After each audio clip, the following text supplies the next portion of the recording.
warahmatullahi wabarakatuh. Waalaikumsalam. Alhamdulillahilladzi arsala rasulahu bil huda wa dinil haq liyudhhirahu 'alad dini kulli wa kafa billahi syahida. Shadaqallahul adzim. Amma ba'du. Yang saya hormati Ustazah Dr. Faizah Rosyida. Yang saya cintai sobat muslimah, ibu, emak-emak tangguh yang dirahmati oleh Allah. Apa kabar semuanya hari ini? Alhamdulillah, mudah-mudahan kita semua diberi sehat, keluarga kita juga diberikan sehat, semuanya dihindarkan dari wabah yang saat ini sedang ada di tengah-tengah kita. Amin. Puji syukur kehadirat Allah Subhanahu wa taala yang mana hari ini kita bisa ketemu di sini. Alhamdulillah dipertemukan oleh Allah dan diringankan langkah kita untuk senantiasa mengkaji Islam. Mudah-mudahan kita tetap istiqomah untuk tetap berpegang teguh kepada syariatnya. Amin, Allahumma amin. Salawat serta salam mudah-mudahan tercurahkan kepada Rasulullah Muhammad SAW yang alhamdulillah sampai hari ini kita masih dalam keadaan iman dan Islam. Sobat muslimah, ibu yang dirahmati oleh Allah, hari ini Jumat 19 Juni 2020, alhamdulillah RF Channel berkesempatan untuk menghelat acara perdana kita sore ini, yaitu kajian muslimah tangguh, yang memang rencananya kajian ini akan rutin diadakan setiap sore Jumat jam 16 sampai jam 17, dan spesial banget itu ngisi mengupas tuntas total gitu ya, terkait dengan persoalan perempuan, kemudian persoalan keluarga, dan juga persoalan generasi. Di mana persoalan-persoalan ini memang sangat-sangat penting artinya bagi kita, ya kan? Penting artinya bagi kita, baik nantinya itu yang akan kita ketahui bersama nanti bisa jadi pedoman kita untuk menjalani kehidupan ini dan juga sebagai bentuk ketaatan kita kepada Allah.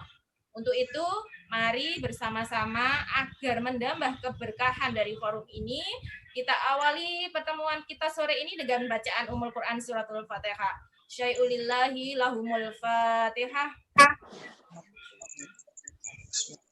Bismillahirrahmanirrahim.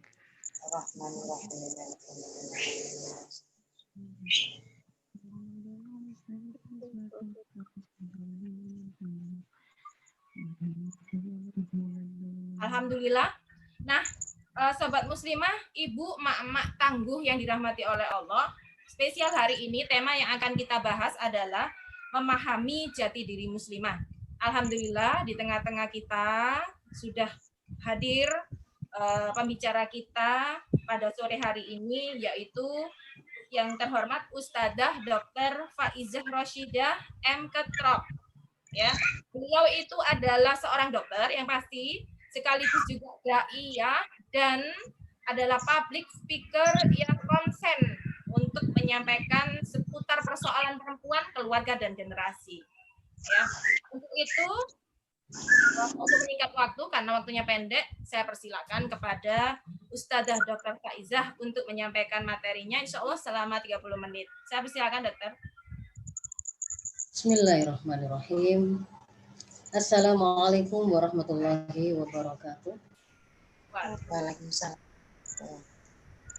Alhamdulillahirabbil alamin. Alhamdulillahilladzi arsala rasulahu bil huda wa dinil haqq liyudhhirahu 'ala dini kulli wa kafa billahi syahida. Asyhadu an la ilaha illallah wa asyhadu anna Muhammadan abduhu wa rasuluh. Allahumma sholli ala sayyidina Muhammad wa ala ali sayyidina Muhammad. Rabbi shrah li sadri wa yassir li amri wa hlul 'uqdatam min lisani yafqahu qawli. Amma ba'd. Ibu-ibu sekalian, emak-emak tangguh, para muslimah tangguh yang dimuliakan Allah. Alhamdulillah pada sore hari ini kita diperkenankan oleh Allah bertemu dalam majelis ilmu yang mubarakah, insya Allah. Kalau keberkahan itu adalah bermakna ziyadatun ni'mah wa ziyadatul khair, maka kita berharap majelis ilmu kita sore hari ini itu akan menambah kebaikan bagi kita, juga menambah kenikmatan yang kemudian kita rasakan. Semoga doa kita, doa saya bahwa pertemuan kita hari ini menjadi sebuah pertemuan yang barokah. Jadi akan menjadi kebaikan bagi kita karena ilmu itu ibarat penerang. Dengan membawa penerang itu kita berharap perjalanan kita mengarungi kehidupan ini itu tidak perlu kemudian kesasar atau berjalan laksana dalam kegelapan karena kita punya petunjuk itu. Dan dengan tertunjuknya tadi semoga itu kemudian mengantarkan kebaikan-kebaikan datang kepada kita dan menghadirkan kenikmatan-kenikmatan yang ditambah oleh Allah. Amin. Untuk topik bahasan pada sore hari ini adalah sesuatu yang sangat mendasar. Karena itulah kemudian saya memilihnya menjadi topik pertama pada serial kajian Muslimah Tangguh kita. Jadi ini adalah insya Allah kajian kita akan senantiasa berkelanjutan, bersifat serial, meskipun serial tetap bisa diikuti mulai dari episode apapun, tetapi kalau mengikuti secara terus-menerus, maka itu akan membantu untuk terbentuknya satu kerangka yang memudahkan kita membangun profil seorang muslimah berkepribadian Islam yang tangguh. Harapannya demikian, Ibu-Ibu. Nah, berkaitan dengan status kita sebagai seorang muslimah di dalam Islam, posisi seorang perempuan itu sangatlah istimewa. Sebagaimana mungkin yang review singkat yang Ibu-Ibu dapatkan dalam undangan. Kita itu digambarkan oleh hadis Rasul, ada kalanya bisa menjadi khairu mata'iha, ad-dunya mata wa khairu mata'iha al-mar'atus salihah. Perempuan bisa menjadi sebaik-baik perhiasan di dunia, mengalahkan emas, perak, permata, mutiara atau apapun yang itu paling indah, masih kalah dengan perempuan istimewa. Kemudian juga Islam memberikan juga penjelasan bahwa para perempuan itu sangat dimuliakan hingga dikatakan al-jannatu tahta aqdamil ummahat. Ketika dia ada pada posisi ibu, ternyata dia bahkan menjadi kunci surga untuk anak-anaknya ya. Di bawah kakinya itu ada surga. Ketika dia berposisi sebagai anak, salah satu hadis juga kemudian menunjukkan kalau ada sang bapak diberikan oleh Allah amanah membesarkan dan mendidik 3 orang anak perempuan, lalu dia menyempurnakan pendidikannya itu, maka 3 anak perempuannya tadi itu akan menjadi penghalang antara dia dengan api neraka. Dia juga kemudian digambarkan oleh Islam, para perempuan ini bisa menjadi partner terbaik untuk suaminya di lingkup kecil keluarganya, karena dia dan suaminya itu ibarat pakaian satu sama lain, pasangan satu sama lain yang saling menguatkan untuk kebaikan, untuk sama-sama akhirnya bisa melaksanakan tanggung jawab masing-masing dengan cara terbaik.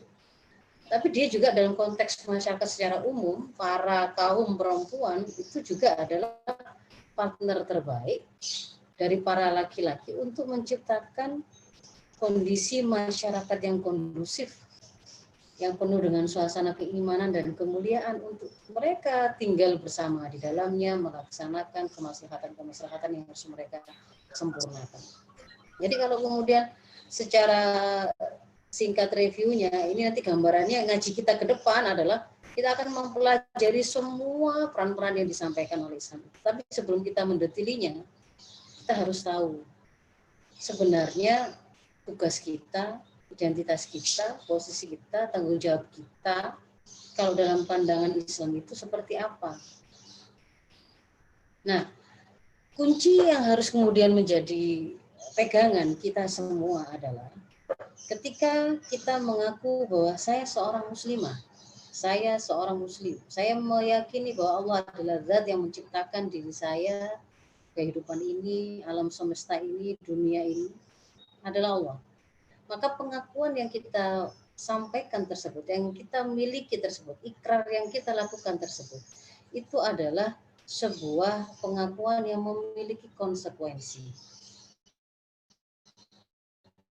Sebenarnya pengakuan apapun dalam kehidupan kita paham pasti mengandung konsekuensi. Bu Aini misalkan, Bu Aini Fakih mengaku bahwa saya wali santri atau wali murid dari anak A, maka pasti dari pengakuan beliau tersebut itu ada konsekuensi yang harus beliau sempurnakan.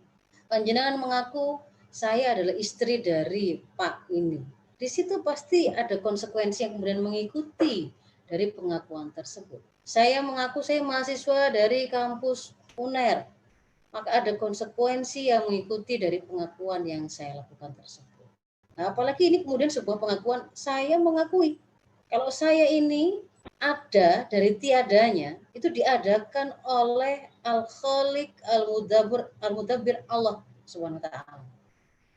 Bahwa yang menciptakan alam semesta ini, dunia ini semuanya, termasuk yang menciptakan kehidupan saya dan menciptakan segenap perangkat yang diberikannya kepada saya untuk bisa menikmati hidup ini. Apakah itu indera, apakah itu apapun itu potensi yang kita punya, itu adalah Allah. Maka pengakuan nggak mengandung konsekuensi.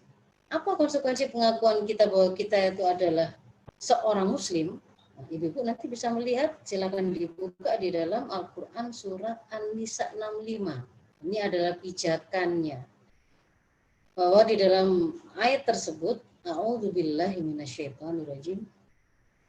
Fala warabbika la yu'minuna hatta yuhakkimuka fima syajara bainahum thumma la yajidu fi anfusihim harajan mimma qadaita wa yusallimu taslima. Allah di situ berfirman dengan diawali huruf sumpah. Padahal ini yang berfirman kan Allah sendiri.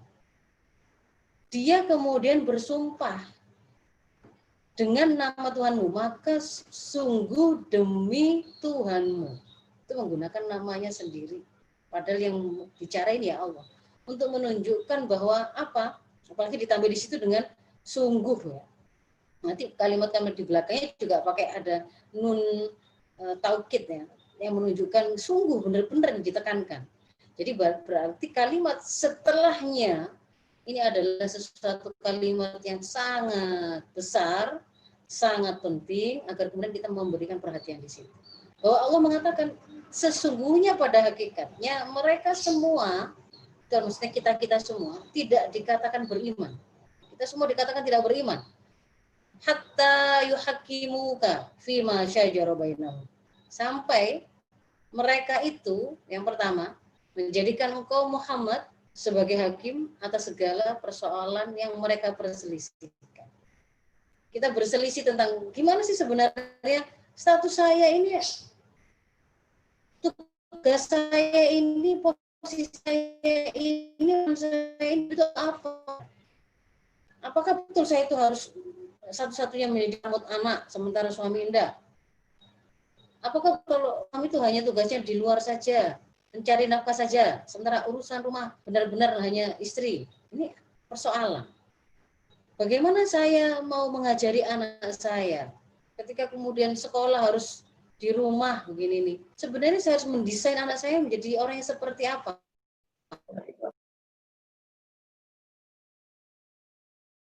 Ini pertanyaan dan orang berselisih di dalamnya.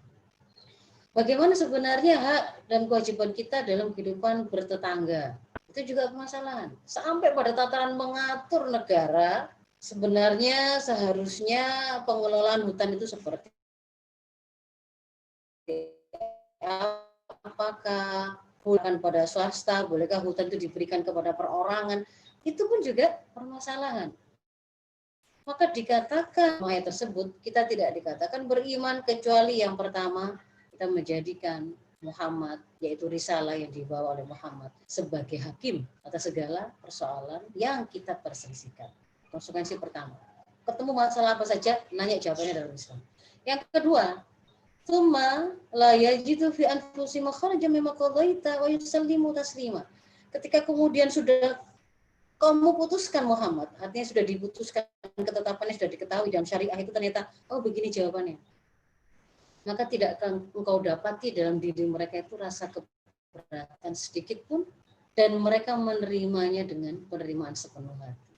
Jadi ternyata konsekuensi pengakuan keimanan kita itu mengharuskan kita, satu, menjadikan risalah yang dibawa oleh Nabi Muhammad sebagai pemutus, sebagai solusi atas segala persoalan yang kita hadapi. Lalu yang kedua, setelah tahu jawabannya, menerimanya dan sepenuh hati. Nah, itu kunci pertama. Maka saya akan menjadikan konsekuensi pengakuan iman kita tersebut sebagai lambaran, sebagai dasar, sebagai kontrak begitu ya, bahwa apapun pembahasan yang mau kita bahas dalam kajian kita setiap Jumat sore nanti, itu pun semuanya adalah sudut pandangnya adalah yang kita gali dari Islam. Termasuk ketika kemudian hari ini kita mau mencari tahu apa sebenarnya posisi, peran, dan tanggung jawab perempuan dalam Islam. Maka kita mulainya dari yang pertama, sebagai bagian dari manusia.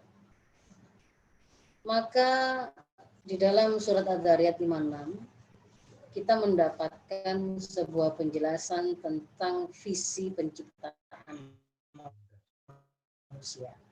Kenapa kok kita itu diciptakan oleh Allah? Kalau kita nanya, kenapa, untuk apa saya diciptakan, untuk apa saya hidup? Maka jawab yang bisa menjawab itu tentunya adalah yang menciptakan, yang mengadakan kita dari tidak adanya. Maka kita apa? Ternyata di dalam Al-Dzariyat 56 itu Allah berfirman, A'udzubillahi minasyaitonir rajim, wa ma khalaqtul jinna wal insa illa liya'budun. Jadi misi penciptaan kita itu ternyata adalah untuk beribadah kepada Allah, abdi kepada Allah. Bagaimana beribadah kepada Allah itu adalah menjalankan semua episode hidup kita sesuai dengan tuntunan yang diberikannya. Satu, saya ulang supaya tidak ada yang terlewat. Saya mengajak ibu-ibu memahami bahwa kalau kita mau mencari solusi terbaik dari semua jawaban pertanyaan masalah yang kita hadapi, maka saya mengingatkan, kita ngaku muslim di dalam An-Nisa 65 itu mengharuskan kita bertanya kepada Islam. Dan nanti kalau sudah ketemu jawabannya, maka kita sami'na wa ata'na. Nggak ada rasa keberatan sedikit pun. Jadi kalau sudah ketemu nanti jawaban dalam Islam, maka kita akan melaksanakannya, kita akan sami'na wa ata'na. Maka kemudian kita buka hari ini. Pertama, penjelasan tentang siapa, bagaimana kedudukan muslimah perempuan dalam Islam. Sebagai bagian dari manusia, maka tidak lepas dari misi visi penciptaan dia di dalam Ad-Dzariyat di dalam wa ma khalaqtul jinna wal insa illa liya'budun tadi, Ad-Dzariyat 56 tadi. Ad-Dzariyat 56. Kalau yang tadi An-Nisa 65. Yang tentang sumpah Allah tadi, tentang konsekuensi pengakuan iman, itu An-Nisa 65. Sementara kalau visi penciptaan manusia ada pada Ad-Dzariyat 56. Nah, yang kedua kita buka lagi. Ternyata kalau kemudian kita membaca tuntunan Islam, tuntunan syariah, di dalam surat Al-Hujurat ayat 13 itu, saya agak lebih cepat ya Ibu ya. Di situ jelas Allah menciptakan kita memang berjenis laki-laki dan perempuan. Maka ketika disebutkan ada laki-laki, ada perempuan, pasti di situ menunjukkan ada perbedaan. Nggak bisa bahwa ternyata ketika kemudian kita membuka tuntunan syariah, kita akan temukan ada seruan-seruan yang itu hanya untuk laki-laki saja, ada yang untuk perempuan saja. Maka dari situ kita memahami bahwa Islam meletakkan bahwa laki-laki dan perempuan memang memiliki persamaan. Yakni apa? Dalam konteks kemanusiaan mereka. Sebagai manusia, maka mereka sama persis sehingga ketika kemudian diberikan oleh Allah seruan di sana, kewajiban di sana, maka sama antara laki-laki dan perempuan. Kita diperintahkan untuk bertakwa dimanapun kita berada, sama, laki-laki juga begitu.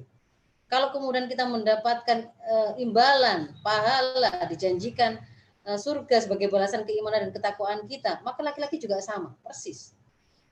Tetapi ada kalanya kemudian Islam itu berbicara, memberikan seruan itu hanya khusus pada perempuan. Hukum-hukum seputar haid, hukum-hukum seputar wiladah, melahirkan, hukum-hukum seputar kehamilan, hukum-hukum seputar persusuan, juga haldonah, ada pengasuhan anak, dan beberapa hukum-hukum yang lain tentang safar, tentang mahram, batasan aurat yang berbeda antara laki-laki dan perempuan, meski sama-sama diperintahkan menutup aurat.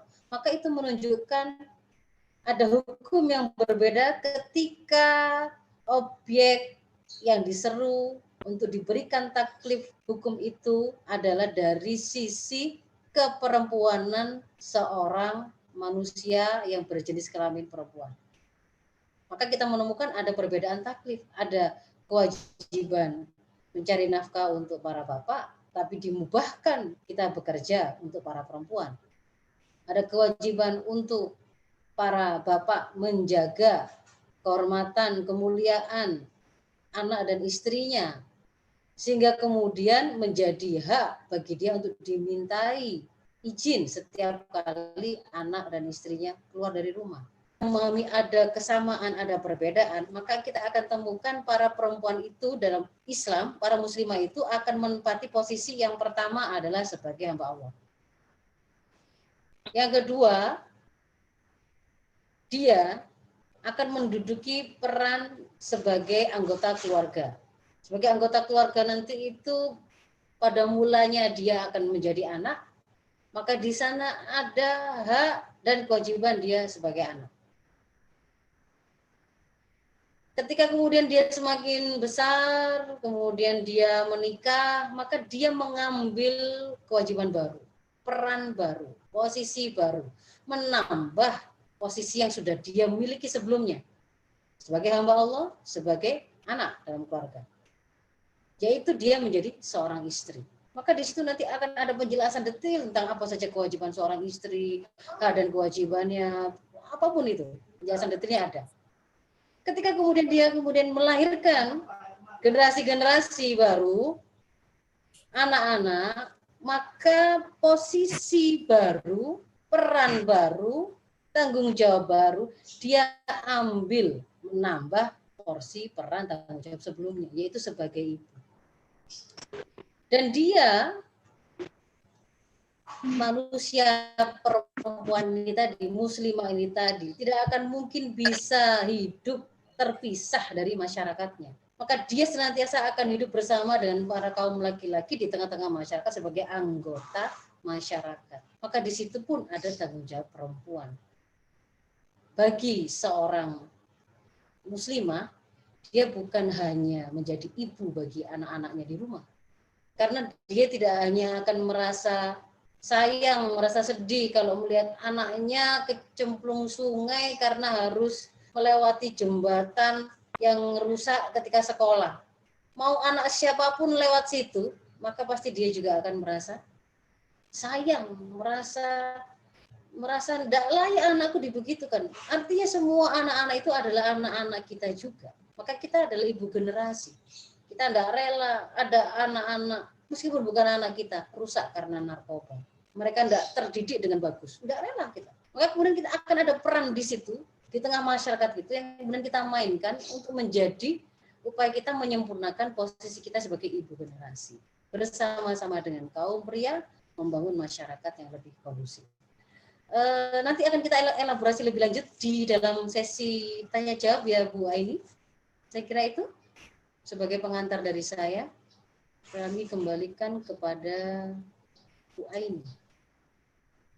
Baik, alhamdulillah sobat muslimah, ibu, emak-emak tangguh yang dicintai oleh Allah, baru saja kita sudah menyimak apa yang disampaikan oleh Ustazah Dr. Faiza. Yang pastinya tadi materinya itu sangat mendasar banget ya Dok ya, sangat mendasar banget. Dan insya Allah kalau kita itu istiqomah menyimak acara ini sore demi sore di hari Jumat, kayaknya kita sempurna banget ya jadi perempuan. Artinya insya Allah kita melangkah di bumi ini itu dengan petunjuk yang sempurna, terus kemudian impian kita untuk berbahagia dunia dan akhirat itu insya Allah udah komplit deh seperti itu. Maka monggo sobat muslimah semua bisa menuliskan pertanyaan bagi yang sudah memendam lama ini pertanyaan, monggo. Sudah muncul satu pertanyaan. Masya Allah, ini dari Kak Rara ini. Kak Rara ya. Saya bacakan ya, Ustazah. Assalamualaikum. Waalaikumsalam. Ingin bertanya, bagaimana hukumnya atau bagaimana syariat Islam mengenai sharing ibu yang bekerja atau karir atau wanita karir dengan mendidik anak? Saya menjawab atau nunggu ada pertanyaan sekalian? Saya, Bunda Fauza, ingin menyampaikan pertanyaan.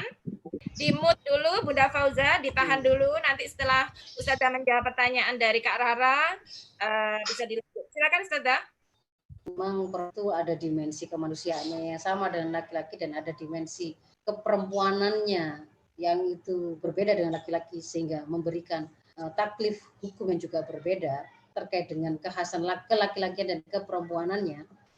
Maka kalau tugas khas perempuan itu ada pada posisinya sebagai wa rabbatul bait. Itu kekhasannya seorang perempuan sebagai ibu dan manajer atau pengatur rumah tangganya, atau terkait dengan posisi dia sebagai istri, manajer di rumah tangga suaminya. Nah, dan tugas menjadi seorang ibu dan manajer rumah tangga ini adalah tugas utama seorang perempuan terkait dengan sisi keperempuanannya. Dia tidak bisa dikontrakan dengan posisi dia atau kewajiban dia yang diletakkan oleh Allah karena dia adalah manusia yang sama dengan laki-laki. Misalkan kewajiban sholat, gitu ya. Kemudian ada kewajiban seorang ibu. Itu tidak boleh dipilih, tapi itu adalah dua kewajiban yang semuanya harus diambil. Nanti pada perjalanannya kita akan tahu bagaimana cara mensinergikan semua perannya. Itu ada penjelasan di dalam syariat itu tentang hukum aulawiyat.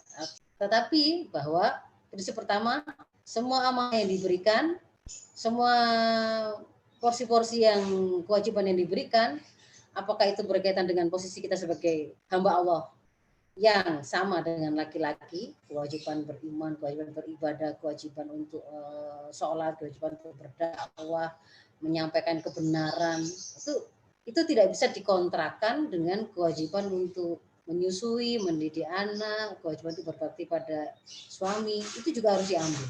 Nah, itu prinsip pertama. Lalu prinsip yang kedua adalah bahwa ternyata kita mendapati sebuah penjelasan di dalam Islam itu bahwa Islam meletakkan posisi utama perempuan dari sisi keperempuanannya, itu memang tugas utamanya adalah sebagai al-ummah rabbatul bait, sebagai ibu dan manajer rumah tangga. Itu ada banyak sekali hukum-hukum yang ketika berbicara tentang aspek keibuan atau posisi manajer rumah tangga ini, kemudian kita mendapati hukum itu ternyata khas yang menunjukkan dia harus diutamakan. Misalkan ketika seorang perempuan itu haid, bahkan yang tadinya sholat itu wajib bagi dia menjadi haram.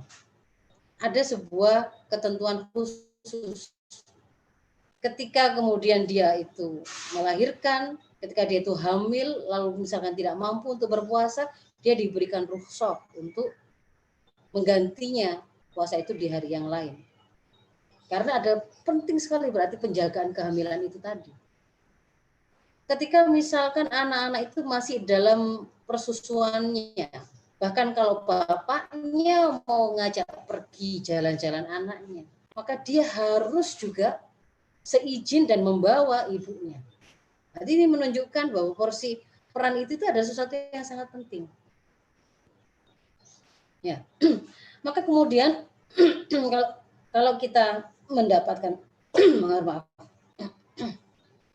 mendapatkan mendapat penjelasan terkait dengan bekerja dalam Islam bagi seorang perempuan, hukumnya adalah mubah. Hukumnya adalah mubah. Mau terlibat dalam pengelolaan kekayaan dalam bentuk berdagang, berusaha dalam bidang pertanian,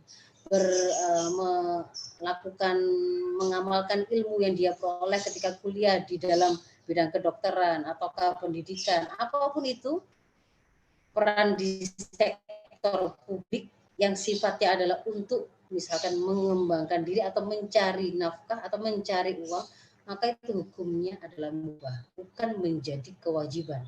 Karena Islam telah meletakkan nafkah seorang perempuan manapun dari dia lahir sampai dia meninggal, semua sudah ada yang diberi taklif wajib menjaminnya. Ketika dia belum menikah, dia memiliki wali, orang tua, ayahnya, yang wajib menjamin nafkahnya. Seandainya kemudian ayahnya tidak mampu, di situ ada kakak-kakaknya laki-laki yang sudah mampu, maka kakak laki-laki itu tadi memiliki kewajiban untuk menjamin para perempuan dalam keluarga itu. Itulah mengapa kok kemudian di dalam hartanya para laki-laki itu ada harta perempuan, karena memang nafkah mereka itu dibebankan kepada para kaum laki-laki ini. Sehingga kemudian kita mendapati penjelasan pembagian waris pun menjadi berbeda. Laki-laki 2 dibandingkan perempuan 1. Karena memang perempuan itu tidak pernah diminta atau diwajibkan untuk menjamin dirinya sendiri. Bahkan dirinya sendiri saja dia tidak diwajibkan. Maka bekerja bagi dia adalah mubah. Tapi ada aktivitas sektor publik, bukan lagi domestik, nggak berkaitan dengan ibu dan manajer rumah tangga. Peran di sektor publik. Tapi itu juga wajib. Seperti kewajiban untuk beramar ma'ruf nahi mungkar, berdakwah, menyampaikan kebenaran Islam. Itu baik laki-laki maupun perempuan kan sama-sama wajibnya, karena diserukannya kepada manusia. Maka kalau kemudian seorang perempuan dia sudah menyempurnakan kewajiban utamanya sebagai al-marbatul bait, lalu dia mau mengambil porsi peran lain, rumah tangga saya, domestik saya beres, saya mau mengambil porsi publik, maka mestinya kalau kemudian mau memilih peran dengan kapasitas waktu yang mungkin seandainya terbatas, dia akan lebih memilih atau memprioritaskan melaksanakan kewajiban ketimbang yang mubah. Karena di dalam Islam itu ada tuntunan tentang meletakkan skala prioritas. Kalau wajib itu tidak ada pilihan, harus diambil. Kalau haram itu tidak ada pilihan, harus ditinggalkan. Tapi kalau kemudian wajib ketemu dengan sunnah, maka sunnah kalah dengan yang wajib. Kalau sama-sama wajib, satu fardu ain, satu fardu kifayah. Fardu kifayah misalnya yang paling mudah, ibu-ibu memahami mengurus jenazah sampai dia selesai penguburannya, fardu kifayah. Pada saat yang sama dia punya tanggungan suami yang sakit, tidak bisa ditinggal, fardu ain, tidak mengizinkan juga untuk pergi. Mana yang kemudian harus didulukan? Maka fardu ain wajib didulukan ketimbang fardu kifayah. Bagaimana kalau kemudian sama-sama fardu ainnya? Maka di situ dikenal ada kewajiban-kewajiban itu dengan batas waktu pelaksanaan yang sempit, ada batas waktu pelaksanaan yang itu longgar. Maka kalau batas pelaksanaan waktunya itu sempit, maka dia lebih utama daripada yang masih longgar. Misalkan kita fardu ain ya, wajib sholat duhur misalnya gitu. Pada saat yang sama kini kita posisinya sebagai anak. Ternyata ayah saya, kita jam 12 sudah masuk duhur Bu ya. Ayah kita sakit kepala atau mendadak apa gitu, meminta kita untuk pergi keluar membelikan obat. Sama-sama fardu ain. Sholat duhur ada kesempatan sampai jam 3 misalkan begitu. Sementara ini kalau melihat kesakitannya Bapak ini, dan kalau kemudian kita berhitung, kita membeli obat, hitungan waktu yang dibutuhkan maksimalnya kira-kira 1 jam. Pada saat itu mendahulukan apa yang diperintahkan oleh orang tua tadi boleh didulukan. Tapi kalau kemudian menurut jenengan hitungannya bahwa sakitnya bapak itu tidak sebegitunya begitu ya, artinya ditunda dengan saya sholat dulu 5 menit lalu saya baru berangkat, itu juga tidak akan menambah bahaya, nanti juga bisa dilakukan sholat dulu dan kemudian memenuhi kewajiban kepada bapak tadi, melaksanakan perintahnya. Jadi bisa dipahami kesempatan yang sempit mengalahkan kewajiban yang pelaksanaannya kesempatannya masih longgar. Kalau antara wajib dengan sunnah jelas, antara wajib dengan mubah jelas, wajib harus didulukan. Sunnah dengan mubah juga sama. Sunnah harus didulukan daripada yang mubah. Nonton TV, mantengin gadget gitu ya, untuk lihat berita. Tapi kemudian ada anaknya yang manggil-manggil, membutuhkan bantuan untuk mungkin cawi atau membersihkan diri setelah dia pipis atau BAB, maka itu seharusnya ya, kemubahan itu dikalahkan dengan kewajiban. Untuk Bu Rara. Jadi boleh bekerja itu hukumnya boleh. Maka kalau boleh jangan diposisikan menjadi wajib. Mengalahkan yang wajib. Kalau karena bekerja gak keramut anak-anaknya menjadi salah, ada kemaksiatan yang dilakukan di sana. Begitu Bu Ain. Masih banyak yang ngantri Ustazah. Ini nadanya sama dengan pertanyaan Kak Rara dari Bu Isnaini. Ini ditambah dengan gimana kalau dia tuh kerja tapi karena suaminya itu tidak kerja atau di PHK. Sementara anaknya masih kecil-kecil. Monggo disambung, Ustazah. Ya. Ya. Ketika yang tadi saya sampaikan itu adalah kondisi normalnya. Kondisi normalnya. Bahwa bekerja bagi seorang perempuan hukum asalnya adalah mubah. Kita tidak bicara keadaan. Ketika misalnya keadaan itu dia bahkan tidak ada sama sekali lelaki sebagai penjamin nafkahnya, bagaimana? Kemudian dia tidak keluar, lalu bagaimana dia bisa memenuhi kebutuhan-kebutuhannya? Kalau pada konsep idealnya ya Bu ya, dalam Islam, setelah mekanisme pertama bahwa nafkah para perempuan itu selalu ada penjaminnya dari kalangan laki-laki, dan karenanya para laki-laki itu justru wajib posisinya mencari nafkah dan bekerja itu. Kalau perempuan tidak, mubah saja. Maka kalau kemudian sama sekali tidak ada, ini aja tidak ada, ini ada banyak jalur loh ini, jalur perwalian itu. Jadi setelah ada bapak di situ, ada anak-anaknya bapak yang laki-laki, ada paman adiknya bapak, ada pak adik kakaknya bapak, ada kakek bapaknya bapak, gitu ya. Jadi itu sebenarnya ada mekanisme perwalian itu bisa menjadi pindah. Dan ketika kemudian dia menjadi wali, maka dijaminnya. Hari ini saja, hukum saja tidak dipahami. Jadi berapa banyak para laki-laki yang dia itu punya ponaan perempuan dari saudaranya yang laki-laki, sebenarnya ketika tidak ada laki lain maka itu jadi tanggungannya dia, walinya adalah dia. Itu dia tidak merasa bahwa dia bertanggung jawab atas masa depan nafkah dari ponaan perempuannya itu. Dan dalam pandangan Islam itu seharusnya dipenuhi.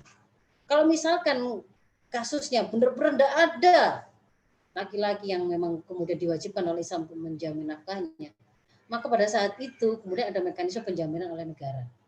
Kalau ini idealnya kalau dalam pandangan Islam. Hari ini kan tidak ada. Kalau hari ini tidak ada, maka kita harus meletakkan pemahaman kita bahwa yang pertama berarti ini bukan kondisi ideal. Berarti ini bukan kondisi yang seharusnya kita tidak berlama-lama di sini. Seharusnya kita mengupayakan terwujud sebuah masyarakat yang di dalam keluarganya itu mereka juga memiliki pemahaman Islam yang bagus tentang hukum-hukum perwalian, jaminan nafkah ini tadi, sampai kemudian mereka itu ngerti siapa saja yang menjadi tanggungannya, mana yang enggak, gitu ya. Kemudian juga di tengah masyarakat dan di level negara pun adalah pemerintah yang dia menerapkan konsep atau solusi yang diberikan oleh Islam. Kita harus memahaminya itu dulu. Tapi ketika itu tidak ada, bagaimana? Nah, ini berarti situasi yang mengharuskan dia, karena kalau enggak dia mati. Kalau misalkan dia enggak keluar kerja, enggak mendapatkan makanan, dia bisa terancam nyawa. Yang boleh tadi kan menjadi harus, dia harus keluar. Wong makan yang haram ketika itu ancamannya nyawa, ketika dia tidak mengambilnya itu menjadi hukum yang menjadi boleh pada saat itu. Jadi ini dia menjadi wajib. Tapi di situ kemudian harus diikuti dengan melaksanakan secara sempurna juga rambu-rambu yang diberikan oleh Islam di sana. Dia bekerja, tapi dia masih punya tanggungan anak-anak yang membutuhkan hadonah pengasuhannya. Berarti berpikirnya bukan sekedar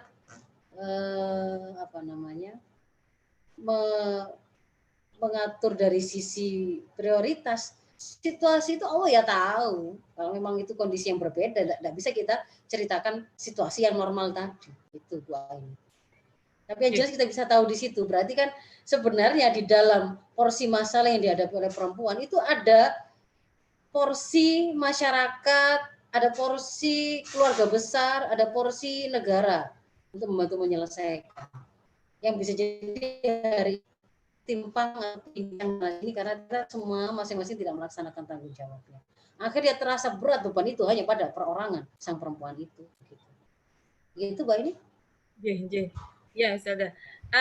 Disambung juga tadi Bu Isna ini juga menyatakan. Terus bagaimana syariat Islam terkait dengan peran pemerintah untuk menjamin agar peran wanita ini sesuai dengan syariat Islam? Itu sambungan dari pertanyaan Bu Isna ini tadi yang bertanya tentang kalau kondisinya adalah PHK, ya kan? Itu pertanyaannya seperti itu. Disambung juga terkait dengan peran perempuan itu Bunda Kholisotul ini sempat menyimpulkan bahwa berarti kerusakan yang ada, kesulitan yang ada pada perempuan itu akibat tidak pahamnya perempuan dengan perannya. Mohon tanggapan, Ustazah? Ya, jadi kalau saya memulai dari yang disampaikan Bu Kholisoh, bahwa berarti kerusakan generasi hari ini bisa jadi karena ibu-ibunya nggak paham perannya. Ya, salah satunya. Tapi nanti akan kita bahas detail pada topik-topik yang lain ya, episode yang lain ya, Bu Aini ya, tentang siapa sebenarnya yang bertanggung jawab atas pendidikan generasi. Itu ada bahasan khusus, tapi tidak hari ini. Tapi kalau kemudian beliau menyimpulkan seperti itu, salah satunya. Kalau ibu-ibunya tidak paham perannya bahwa dia itu adalah pendidik pertama dan utama, madrasah ula, sekolah pertama untuk anak-anaknya, betul, anak-anaknya akan terlantar. Berapa banyak hari ini orang tua dan mereka mengira ini adalah normalnya, bahwa mereka itu tidak perlu tahu bagaimana cara ngajari anaknya, menstimulasi kemampuan mendengar, kemampuan bicara, mengenalkan huruf Quran, mengenalkan kepada Allah, mengenalkan kepada Rasulullah, ketaatan pada syariah. Berapa banyak orang tua yang tidak merasa itu tanggung jawabnya. Oh, itu kan tanggung jawab guru agama, itu tanggung jawab guru PAUD-nya, dan seterusnya. Begitu kemudian sekolah dari rumah, dia jadi guru. Bahkan pada sebenarnya itu kondisi tidak normal. Normalnya muslimah itu adalah guru pertama dan utama untuk anak-anaknya. Apalagi kalau dia anak-anak usia dini. Kemudian kalau tadi saya lanjut kepada pertanyaan lanjutan dari Bu Isna ini tadi. Bu Isna ini Subari. Bagaimana menurut syariat Islam peran pemerintah untuk menjamin agar peran wanita sesuai dengan syariat Islam? Kalau kita tanya peran negara, peran pemerintah untuk menjamin supaya wanita ini berperan sesuai dengan porsinya, sesuai dengan rambu-rambu syariah, maka pasti syarat pertama adalah negara itu, pemerintah itu punya komitmen, punya kesadaran bahwa dia itu ada untuk menerapkan syariah. Kalau tidak, kita tidak bisa berharap dia mau menjamin penerapan hukum bahwa peran wanita itu sesuai dengan syariat seperti ini, bahwa seharusnya dia sebagai al-umar sebagai tugas utamanya, sehingga dia akan mendesain kurikulum sekolah itu ketika anak itu siap menikah, maka dia itu siap menjadi calon ibu berkualitas. Mohon maaf ibu-ibu sekalian, ternyata waktu kita sudah menghabis ya Bu Aini. Iya betul, Ustazah. Iya, mohon maaf sekali. Banyak sekali pertanyaan. Saya harapkan nanti kalau yang belum terjawab bisa di-share di grup. Nanti pertemuan berikutnya bisa kita sambung gitu ya, Ustazah. Nah, betul. Bisa jadi kita menjawabnya dalam episode lain, begitu ya? Atau ditanyakan kembali. Ya. Diangkat, ya. Closing statement, Ustazah, untuk kali ini. Ya, jadi diri kita sebagai seorang muslimah tidak bisa kita lepaskan bahwa kita adalah hamba Allah. Kita memiliki sebagai manusia karakter yang sama dengan laki-laki, maka dalam hal ini melihat kita sama dengan kaum pria. Kita adalah partner yang setara. Tetapi kemudian ketika Islam memandang kita dengan kekhasannya sebagai sifat-sifat tertentu seorang perempuan yang dimiliki, maka Islam meletakkan ada taklif khusus pada para perempuan dan pada laki-laki. Pembedaan peran yang diberikan oleh Islam dalam hal ini sama sekali tidak menunjukkan adanya diskriminasi, tetapi pemberian beban hukum yang tepat sesuai dengan karakter yang memang berbeda. Dan Allah meletakkan siapa yang kemudian paling mulia di antara mereka, ternyata inna akramakum indallahi atqakum. Siapa dari kalangan pria, siapa dari kalangan perempuan yang mereka paling bertakwa, itulah yang paling mulia. Kemudian untuk hukum-hukum khusus yang menjadi tanggung jawab utama kita sebagai perempuan, di sana ada peran sebagai ibu dan manajer rumah tangga. Menambah beban tanggung jawab kita sebelumnya yang kita miliki sebagai seorang anak. Dan kita juga menempati posisi sebagai anggota masyarakat yang di sana ada peran juga yang kita mainkan. Insya Allah semua peran-peran itu satu persatu akan kita elaborasi dan akan kita bahas. Bagaimana ketika menjadi ibu, pendidik, menjadi istri, dan seterusnya. Insya Allah itu Bu Aini.